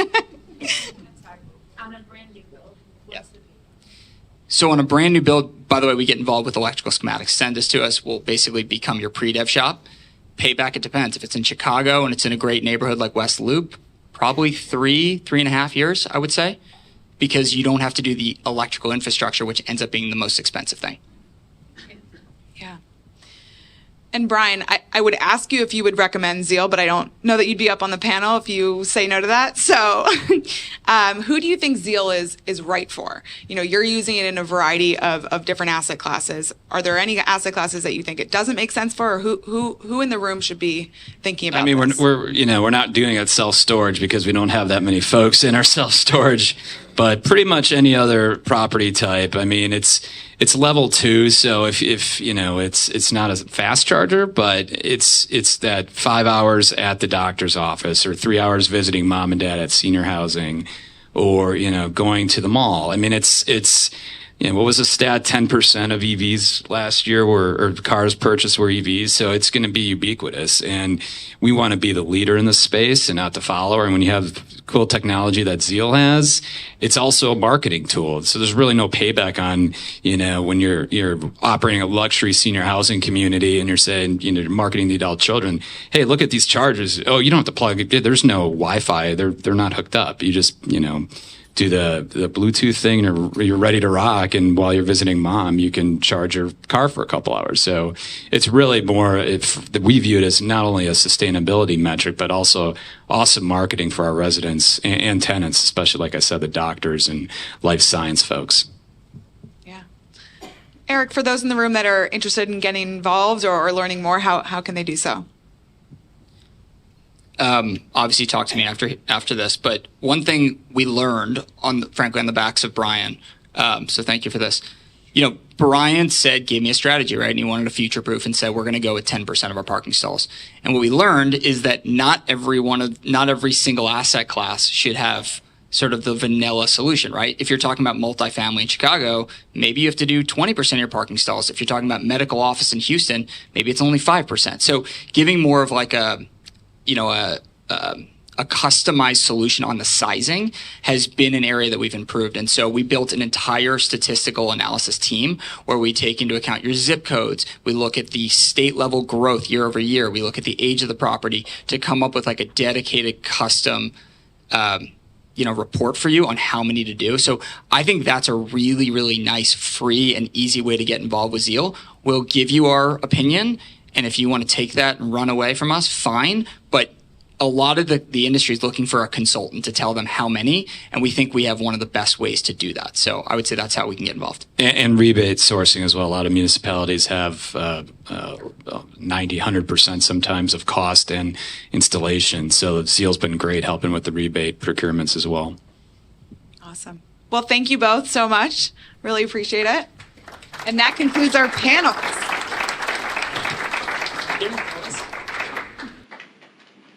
So if you're interested in getting involved in any of the companies you heard today or learning more about, becoming a partner of Moderns, feel free to scan the QR code, and Paige and I are excited to talk to you. All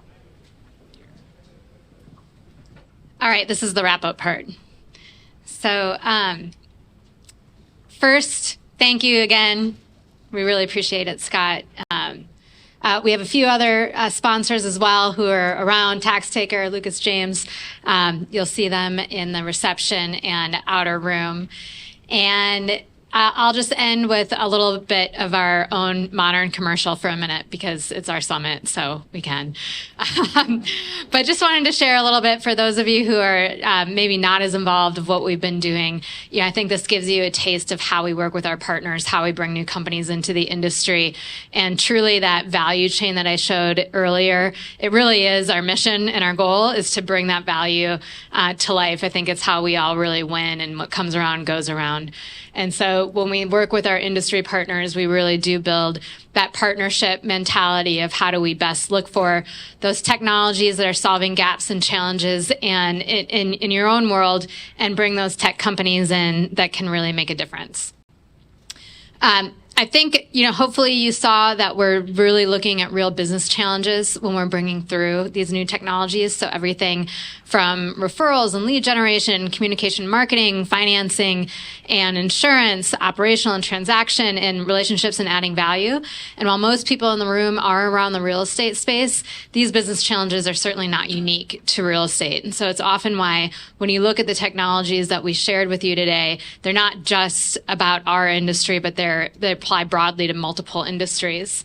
But what we do is we take those business challenges and we apply them across our asset classes, all of them, and then, across the life cycle of a transaction. So again, everything from segmentation and development to sales and lease up, financing, and property management and general business ops. So we really are trying to take a holistic view at how we can change the world a bit at a time.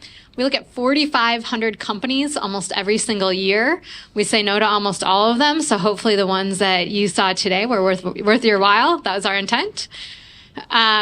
And, again, the way we look at this is, first of all, thinking about partner driven. So what are our LPs and our partners really trying to solve for? And we go source for that. We think about opportunistic. So, what are the new technologies, whether it's AI or robotics or senior tech, and how do we bring them into the industry? And then even network driven. So, those case studies up here, hopefully you learned something from Brian from Harrison Street and Don McKenna from Page and Brookfield and Airwave. So anyways, the idea is that when we share some of this intel with you, it's so that you don't all have to do something yourself. You can learn from others as well. So finally, another way of how we look at the world is what are the core business challenges that we're maybe solving for? So this might be kind of the day-to-day things that we all see in apartments. It's maybe parking or packages. In real estate, maybe around virtual or single family around virtual tours. But then we start to think about what are the adjacent things? Where can you pick up that ancillary revenue? And that might be from affiliate marketing programs and monetizing monetizing amenities, things like this. And then we really try to also think about what's way out there. What does the future hold? Are we going to see 3D printed buildings? I think we really will. And, nobody thinks crypto is going to be financing real estate transactions, but I bet that will. And other things around the blockchain, it's already happening in Europe, so it's only a matter of time before it comes here. Smart cities, everything like this, sustainability all fits into there. So we're spending a lot of time researching and looking thematically at the world and how it can influence and innovate in our industries. So we put out 20 or so, maybe 30 or so industry reports every year, and this is what we base our sourcing on. Finally, again, with the partnerships that we create and the LPs that we have in the room, we spend a lot of time understanding what is the strategy they're trying to build for. How do they define success? How do we help to pilot, assess those pilots, and ultimately monetize on the technology that can help them build that revenue, decrease that OpEx, and build world-class brands. So we hope that you will leave here with a vision about thinking about truly building innovation, not just for survival, but efficiency and advantage and true innovation and acceleration. These companies can really bring value to your business. And we really want you to get involved. So whether that's, being a mentor, which I think most of you are signed up for to do after this presentation, hopefully you'll think about bringing pilots into your organizations. And of course, you can also monetize by investing in our funds. So I will leave you with this. I've said this before, that technology is truly changing the world. It's changing how we work, live, and play. And, I want you to think about what role are you going to take in this. Thank you very much.